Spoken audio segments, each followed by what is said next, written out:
Welcome to an episode of The Kicks with Dr. Dee Dee Mahmood, your host. Now, this episode, okay, I have a very special guest today. All right, he is the man of the hour. Really, okay. Look at the slide that we're gonna put up right now. Okay. Now, this handsome gentleman here, okay, he is taking Singapore by storm. Balestier's Peter Diru to lead SPL selection team for Sultan of Selangor Cup. Well, guess what? He's in the studio with us right now, okay? Now everybody say hello to Peter Diru. Welcome to the show, Peter. Yeah, well, thanks for having me. I had lesser introductions, to be honest. Thank you very much. Okay, how are you today?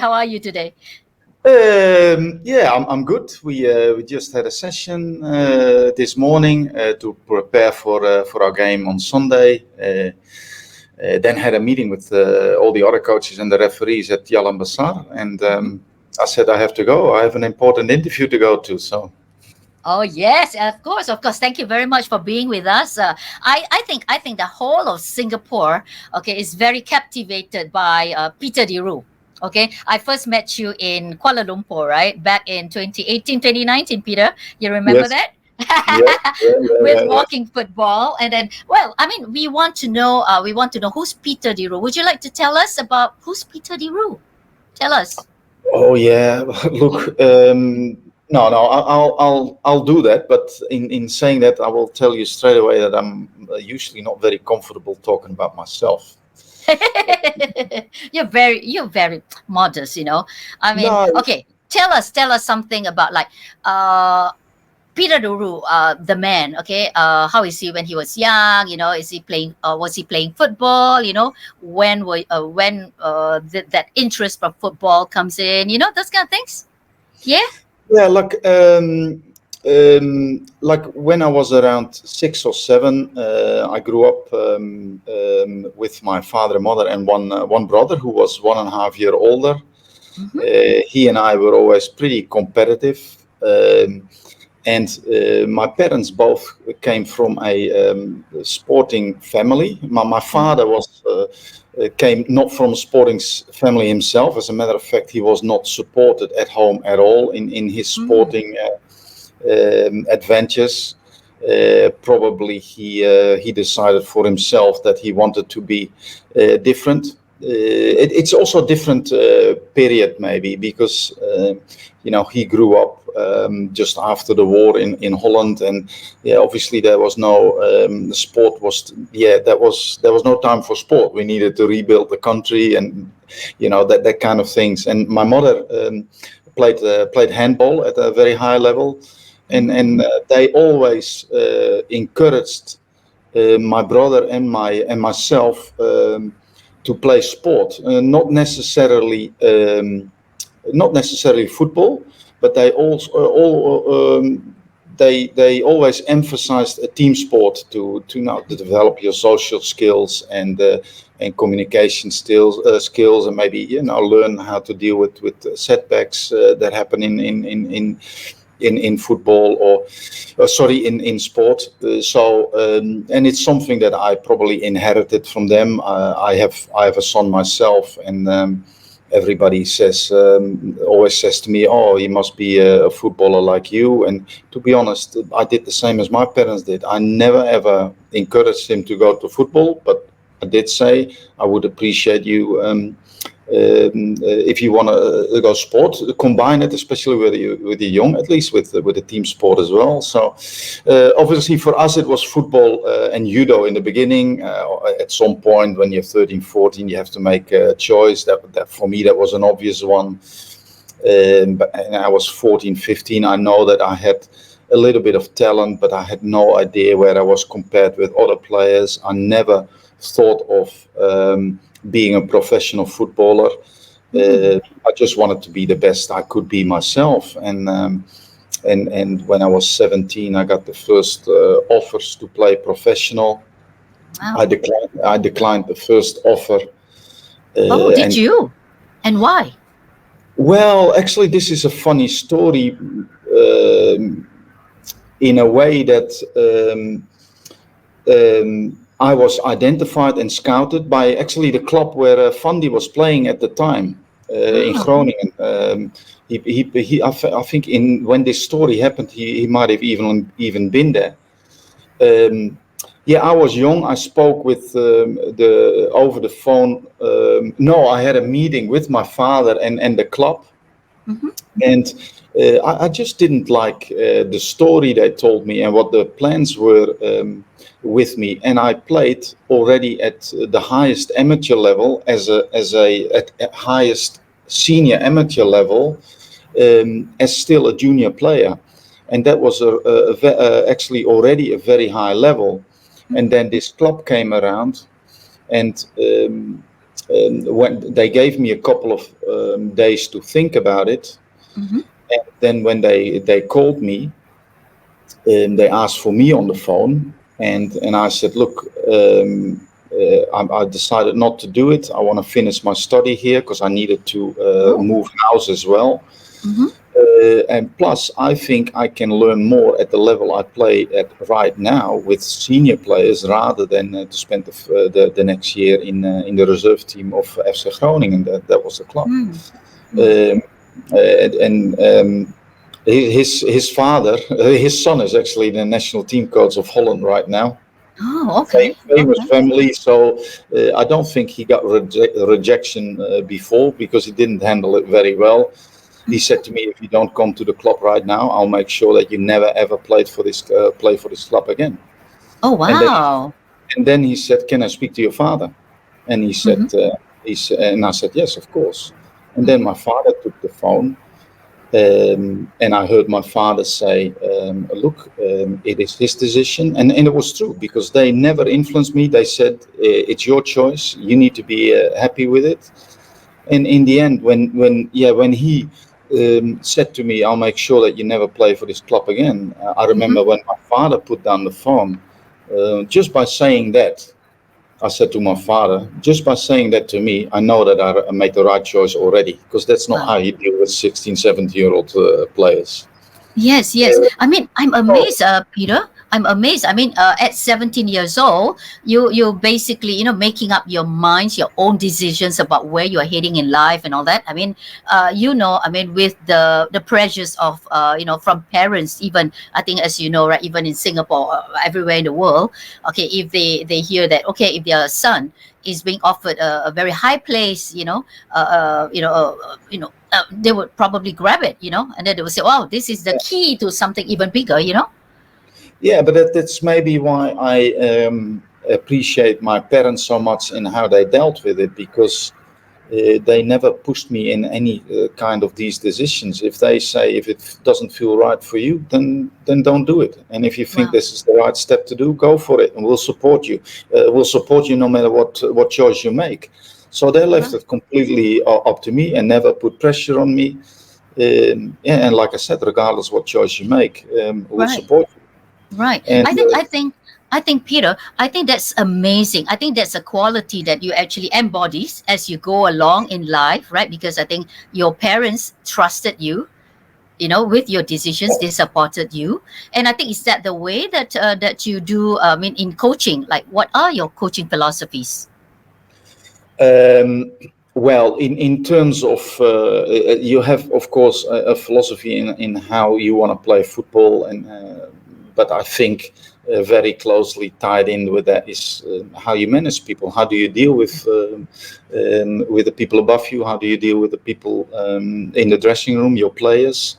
So in terms of football, my philosophy is actually quite simple. If you want to win games, you need to, and I'm talking about senior football right now. If you want to win games, and that's in the end what you're being paid for, it means you need to score. And if you want to score, you need to have the ball. So my philosophy is very much around possession-based football. I don't like parking the bus and play on the counter. I want to be dominant, even if I know that the opponent maybe has a little bit more quality.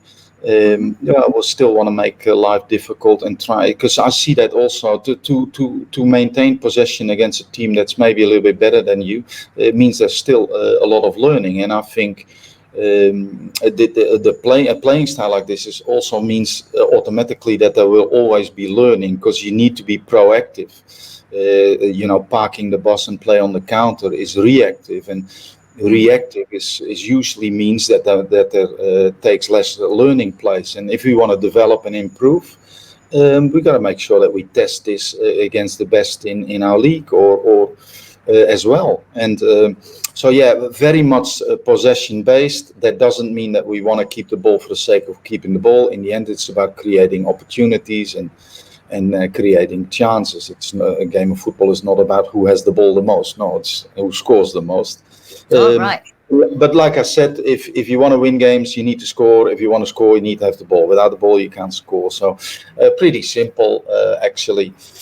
And but very closely tied into that is obviously how do you deal with people. If you want to be proactive, you need to have players who have confidence, who play without fear, who are not afraid to make decisions, who take ownership of things, and are prepared to fail. You don't want to fail, but you're prepared to fail, and if it happens, what can we learn from it? We don't find excuses, and that's how I deal with my players as well. I try to give them a lot of confidence. Obviously, you have a certain style of doing that. I think they would describe me as being a little bit tough, probably, and direct. But at the same time, I like to know as much about my players as I can, because not every player goes well with the same approach. Some players you need to address differently than others, and if you want to be effective, you got to know as much as you can about your players, about them personally, but maybe even beyond. And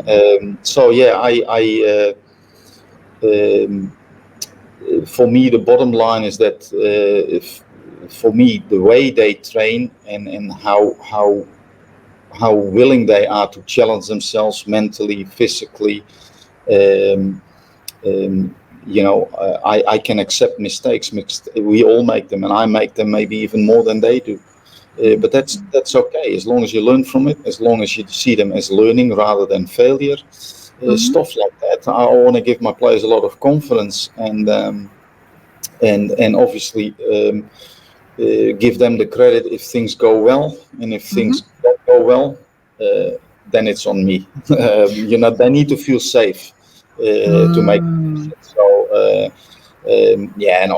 this is a little bit in a nutshell, but I think your communication and your managing of players is extremely important. I mean, to give you an example, when you say to young players, and I think we discussed this previously, when you say to young players, it's okay to make mistakes, but the moment they make a mistake, you're gonna give them a bollocking and give them the dry blower treatment. They're not gonna remember what you said. They're gonna remember your actions. So I try to be constantly very, very conscious about my behavior and how they will perceive me, because I think that's extremely important. And another part that's for me very important is, if I set high standards, I need to lead by example. I love that. I mean, from what I'm listening to you, I was listening to you just now. What I'm getting is this go-getter attitude. I think you want to go get it. I mean, and I think that's how you do it, right? Because I think you've tell us about your geographical journey of Peter de Roo. Like, where were you, where you have been, until you end up in Singapore, To continue on your first question, a year later or 2 years later, I did make the jump to professional football. I think I was 18, 19 years old. I played for 2 different clubs for 12 years. I had to retire early. I was still on the contract because of an injury. And towards the end of my career, I always promised myself that after my career, I would go and travel for a year and gonna think about what I'm gonna do next, because I still wasn't sure. And when I was a professional, I had it very, very clear in my mind that as soon as I play my last game, I won't be involved in professional football anymore, because I didn't feel like it was really my world. Till probably in the last year of me playing. This is a story I told before. We played a game and we played extremely bad. And in halftime, the coach has 15 minutes to address the players, right? And this is the highest level in Holland. It's also highest level of coaches in Holland, pro license. He spends at least 10 minutes or 8 minutes about bollocking about the first half, how bad we are and how we embarrass him, and that his job is on the line and whatever. So if we lose, then I lose my job. And I think after 8 minutes, I actually stood up and I said, you have 6 minutes left and you wasted 9 minutes on the first half and how bad we are. Do you have any idea what we're going to do the second half? And you know what he did? He stormed out of the dressing room. He couldn't handle that question. Oh, wow. I tell you, Peter, you're very blunt. I think you caught him off guard, I think. It may be. So he actually left the dressing room, and I thought, this is on me. But he was standing in front of the magnet board with our positions and the opposition positions on there. So I thought, well, I might as well finish what I started. So I went in front of the board and spoke about what I thought we needed to do better in the second half. And then after the game. And this is me was thinking, after my career, I'm not going to be involved in professional football. It's not really my world. I was sitting upstairs in a players' lounge, and one of the players comes to me and he said, Peter, you need to become a coach. And I said, why is that? And why is that? He said, well, this is probably one of the first times in the last 2 years that I see somebody in front of a magnet board clearly explaining what we can do better, and I understood what went wrong and what we needed. So he said, "This is maybe something you should actually do," and it did make me think actually. So, and a year later, I went on that year of travel that I promised myself. And the club already offered me a position, but I said, look, I'm going to travel first. If it's not on the table when I come back, fine. But this is what I got to do. And they actually started calling me after 8 months. And they said, we enrolled you as well in the first coaching course. And then I thought, you know what, I'm not going to come back early, but this is what I'm going to do. And I can't say that I regretted that for one moment. I remember coming back and being sort of arrogant like former players are. I played the game at the highest level, so I know better.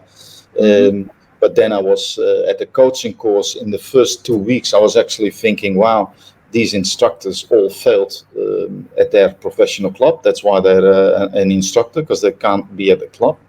I think, what am I doing here? But after 2 weeks, I thought, and I was in front of a group as well at my former club, the reserve team. And then I realized, you know what, I know nothing about coaching. I need to learn this. But at the same time, I was working with these young players. They were on the brink of signing as professional or maybe leave the club. You know, it's at that age group, 19 years old, reserve team. Combined with some contract full professional that came down to play with us. So some of them were actually older than me at the time. But then I actually really started enjoying it, whilst at the same time realizing that I don't know enough about all of this coaching. There's so much more than as a player. You know what I can talk to a midfielder and who plays in my position, and I can talk to him individual. But to talk to 20 players, implement the playing style, understanding what type of content that training content that requires, how to deal with conflict, how to deal with players, with management. But I did, along the way, I did realize, like, wow, this is actually very powerful, because I can actually inspire players and help players to reach their potential.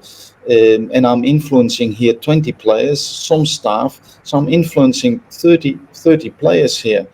That is more than some people do in a lifetime. And I'm in a position where I can do that every day, like a teacher, and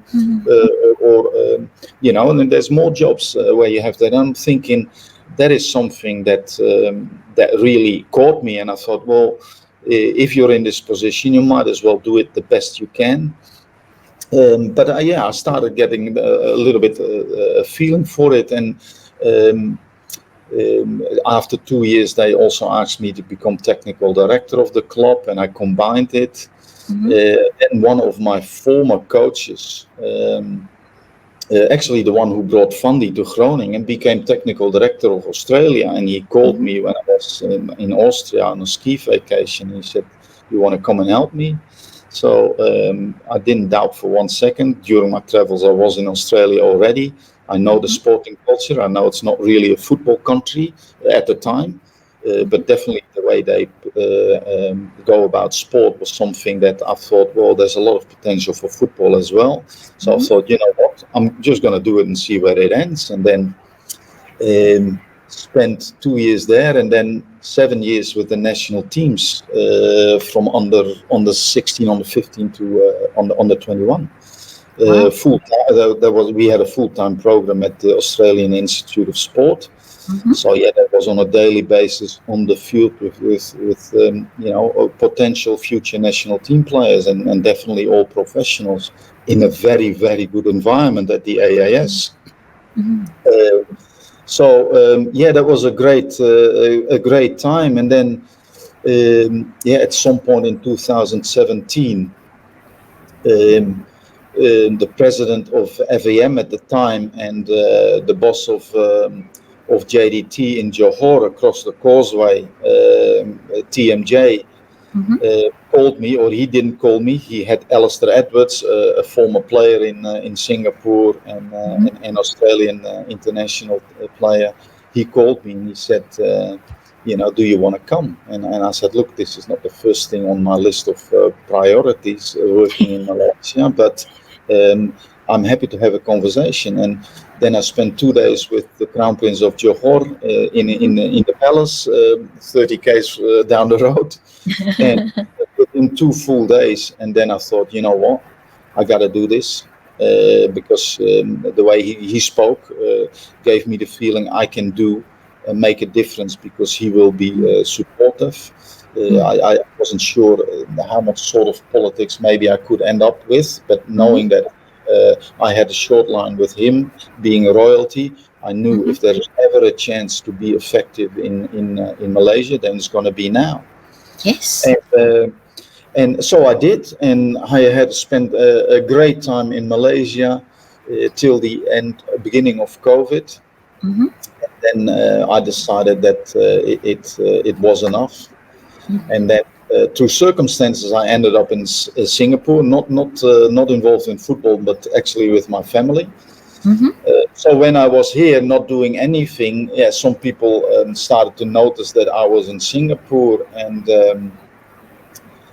I had actually a chat early on with the vice chairman of Balestier, Khalsa, Darwin, and I think a year later he called me. Our coach is going to leave to Thailand. We have 3 months left. I would hate myself if I wouldn't have tried and asked you the question, knowing that you might not be interested. But if I don't ask, then I'm gonna hate myself for it. And I decided to do it. And the first 3 months were difficult. The club was in a difficult position at the time, but it's also a decision that I made with my gut feeling, and looking back to where we are now, not a day of regret, and still enjoy it here at the club. Oh yeah, and you are now the head coach of and manager, head coach and manager of Balestier Khalsa Yeah. FC. Yeah, and then Yes. on just last week I think we were watching how Fiesti, right? The boys are all right. I mean, they're fighting to the very end and all that, to the very end of the minute and all that. I mean, that was like I was saying. My heart jumps out of my body. Several times. Yeah. Like I yeah. I think mean, they're behind and then they're catching up and then like that. So it was like a very thrilling movie. What do you think? Yeah, they cost me at least 2 years of my life. Those 90 minutes. But Yes. yeah, I have been critical at them after the game, halftime.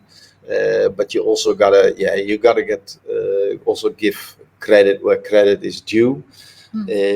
They never ever give up, and I've never ever seen that since I'm at the club. We can lose games, but our supporters can never ever say that they don't put their heart in it.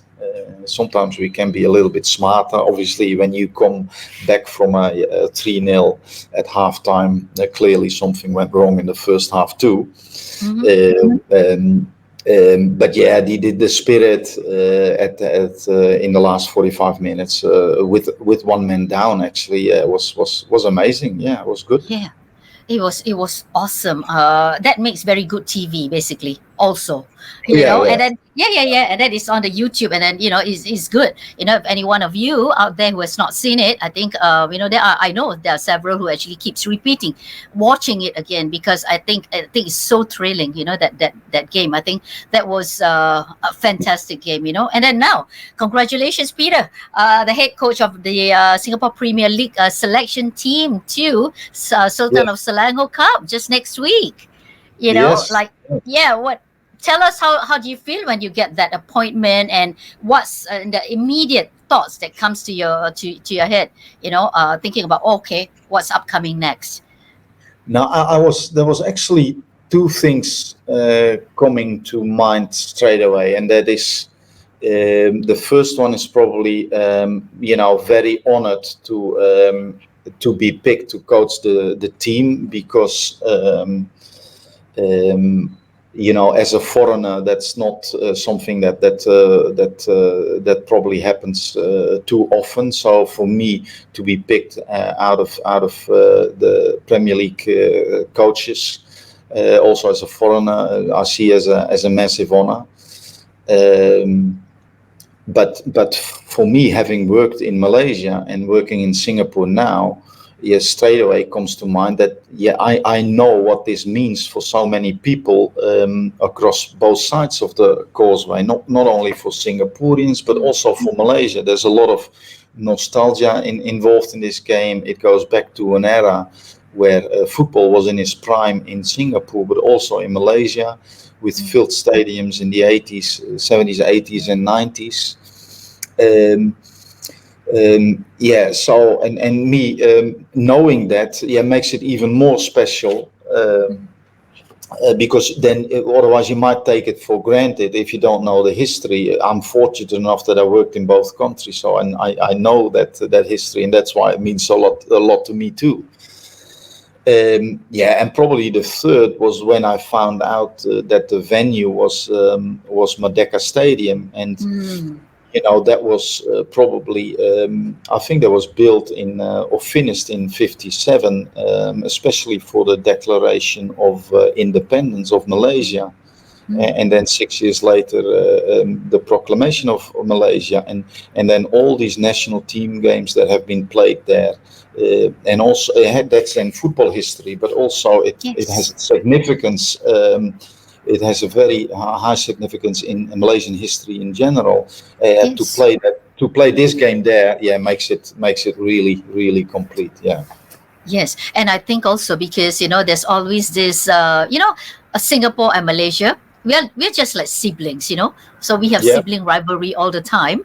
Okay, I feel it also because as you know, I think I stayed in Malaysia, as a consultant for University Malaya and all that. So the football thing is very big there. It's also very big here. And I remembered going to Merdeka Stadium to watch the Malaysia Cup. That was many years ago. And we remembered the Kallang Raw, which has been absent for Yeah. a long time. So when we actually found out that, it came out in the news, and then, we got the news that, okay, Peter De Roo, the head coach for SPL selection team. And then, my question is this. I think you probably, this is the next best thing to the Malaysia Cup, I would say, and I think, I think we are all very excited. We are all very thrilled, and I'm sure many people are on the edge of their seats. Wanting to watch the match, and I know many have signed up.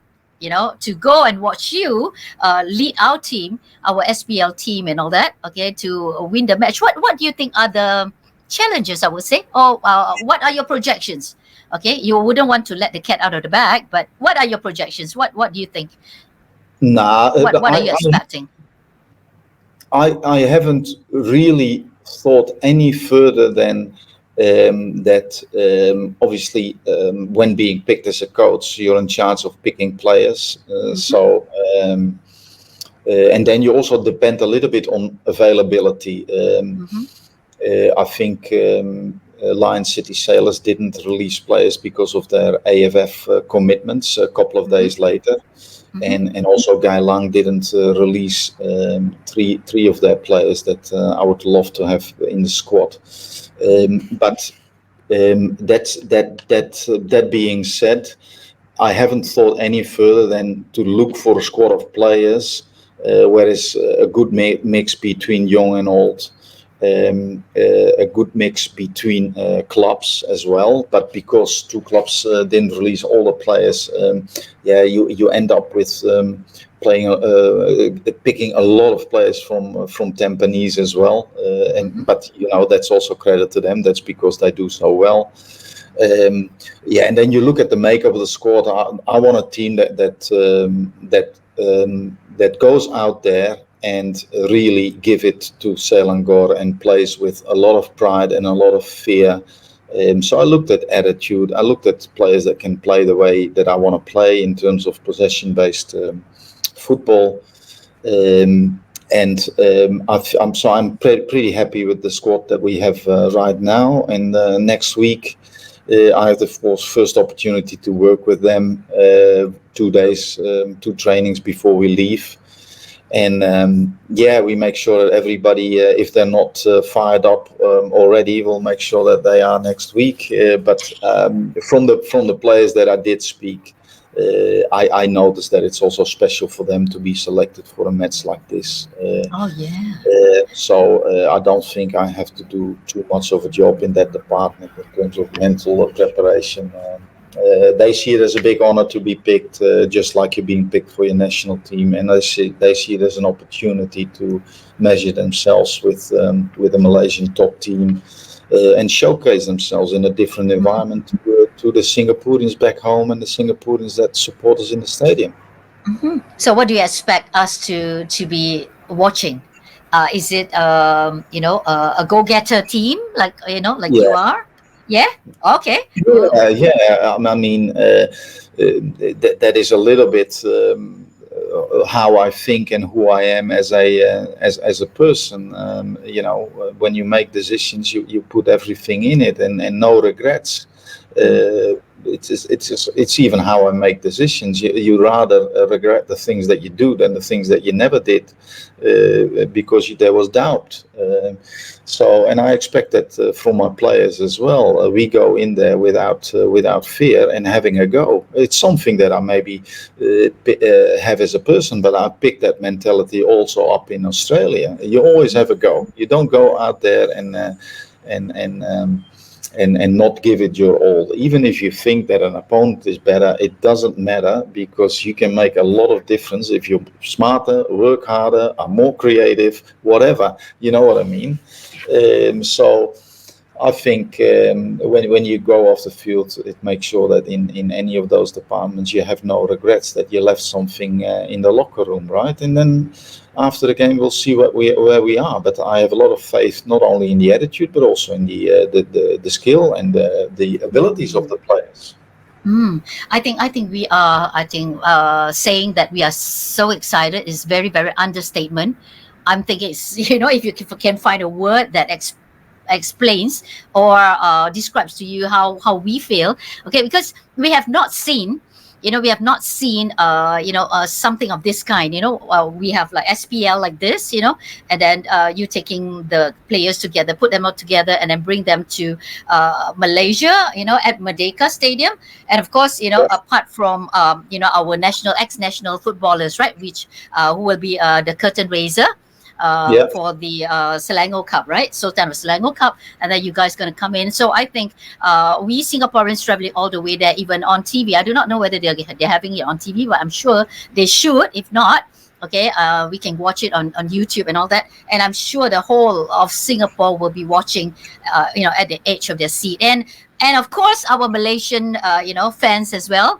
They're very vocal and everything and all that. I Yeah. myself will be there. Okay, we won't want to miss it for anything in the world. And you know what I will do with the broadcast of our interview with you, Peter. Okay, I will also put out the link. So for those of you who's watching this and who has not registered to go to the Sultan of Selangor Cup, okay, it's not too late for you to register and then be in the bus with us, and then we'll just have a lot of fun. See, I mean, think about it, Peter. We are going to set up really in the morning, 6:30 a.m. in the morning. We're gonna be in the bus, okay, waiting to be there, and then seeing you guys, and so. We love you guys. Okay, we wish you all the best of luck. Okay, all the players, yourself. And then I think we have a great game with Malaysia and Singapore. Right. So 3 words, Peter. For those of us who are watching it, watching it on the edge of our seats. 3 words for us. Oh my God, that is 3 words. Yeah. Uh, do they have to be related to each other, or? I'll give it to you. Well, we'll definitely play like Lions play, and that was,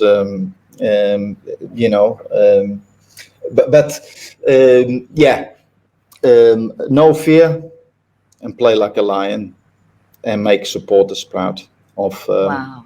the guys out there. Wow. Okay, we'll see our Lions, okay, deliver results. But I think the most important thing, is sportsmanship. We're going to have a great game and all that. And that at the end of it, ultimately, we will look at how the game goes and all that. And I think whatever it is, we will be totally proud of our team going up all the way to Merdeka for this special Sultan of Selangor Cup. Peter, this has been a wonderful interview. It's so easy. Okay, you've told us so much. I think I'll probably bring you back for the next interview the next time. But okay, before you leave, okay, what? Okay, I want your thoughts on parents. For parents with children or youth, who are players in football, who wants to go that stage up, the highest they can. What will your advice be to the parents? Oh, there is so much advice that I would like to give, because of my job, I've seen a lot of youth football, and I've seen some of the worst behavior of the adults around the young children, whether it's parents or coaches. But I think for parents, probably the most important advice that I can think of out of the top of my head: never forget why your children started playing football, and that is and that is because they thought and they think it is fun, and that you got to make sure as a parent that they never lose that feeling, because if you want to develop, if you want to get better at what you do, I think you always be better off making sure you do it in a fun environment. So don't treat children as the next Messi or your son as the next Messi. Just support them in making sure that they do their sport in a fun environment. And I think I read research the other day. What the children hate the most about youth football is the drive back in the car with dad. Yeah. Being criticized. I give you one example. People always ask me, what do you say to your son after the game? I only ask him one thing: did you have fun? It's the only thing I ask him, and then I let him speak. But I don't give him lectures about what he should have done better, or you're embarrassing me. That I've seen the worst. Make sure that they keep enjoying what they do, and help them navigate around difficult situations. Your kid might not be playing. The first thing a parents will say, yeah, but you should be playing, and it's because he doesn't like you, or whatever it all is. Usually that's not the case, and that's not the best way to help your child deal with things that life throws at you, because that will happen when you're an adult. It happened to you, and if the first response is from a kid that grows up and now is a parent, he doesn't get a job, and his excuse is, it's because they don't like me. How do you get better if you find an excuse for everything that goes wrong? So help them deal with setbacks in a way that builds up a little bit of a mental resilience, and at the same time make sure that they have fun. I think we forget the fun aspect too easy, and think we need to treat them as if they play a Champions League final, or that they need to be the next Venus Williams in tennis, and drill them. If you drill young players, it's not going to help. They're going to lose interest. Challenge them.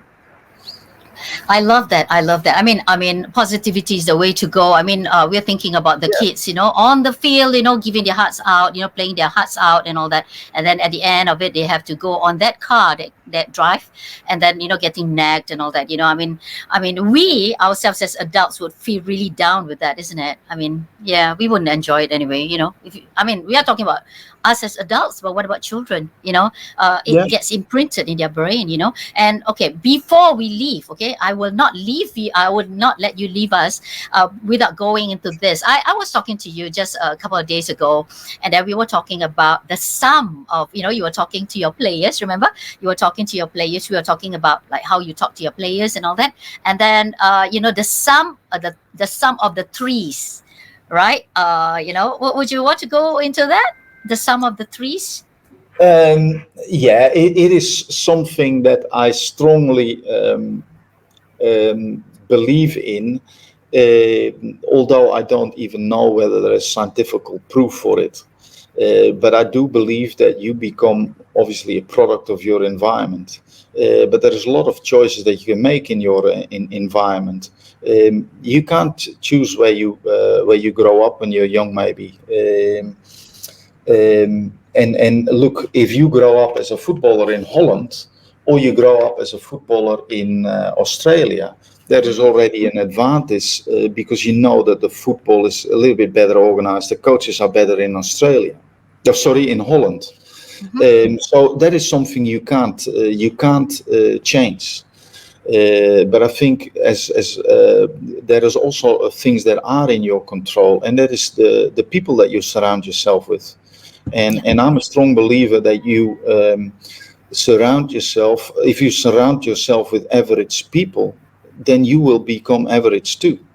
And that sounds maybe a little bit harsh, but there is nothing wrong to surround yourself with people who challenge you, who maybe not always say that you are right, or you know what I mean. And I say that to some of my players as well. When I put them in different groups, they perform better than when they are those four. I'm not going to mention their names. When I put them together. Because if they are together, they bring out the worst in each other, while they have individually very high potential. So who do you pick out at training to do to get influenced by?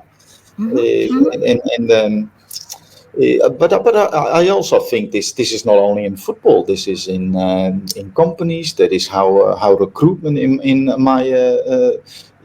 my opinion works as well. I think there is a saying that if we assume that A is the top, B leaders hire B people. Only A people hire A people because they're not afraid of challenge. There you go. And that has a tremendous influence on the culture in your company or in your club. I'm thinking. This is not skill set. This is mostly attitude. Yes, I think attitude determines your altitude, isn't it? Yeah, well, there's another thing, and this is scientifically proven that if you want to reach the top of whatever you do, whether it's finance, whether it's sport, whether it's football, if you want to reach the top in your field, whatever it is, obviously you need a skill set. You need a certain intelligence or skill or talent. Yes. But 70%, whether you actually get there, is determined by your attitude. Yes, that's true. That's true. I mean, you have kick-started a conversation, in football, okay, that inspires, and educate at the same time. I mean, today I think we have learned many things. You have given us many tips for the parents, for the coaches, for the people playing football, for the children, for the youth, and all that, and not only at grassroots level, but also at a very, very high international level as well. Congratulations once again, Peter De Roo. Okay, we are very proud of you. Okay, for being selected the head coach of the Singapore Premier League selection team. We are so proud of you and the boys. Okay, we are so proud, and then we wish you all the best of luck. And we know, that we're going to have a very fantastic match. We're going to be watching a fantastic match, Peter De Roo style. There you go. Okay, thank you very much, Pete. Okay, and I will see you again very soon in our next episode of Kickstart. All right, thanks very much for having me. Thank you. Thank you, Pete.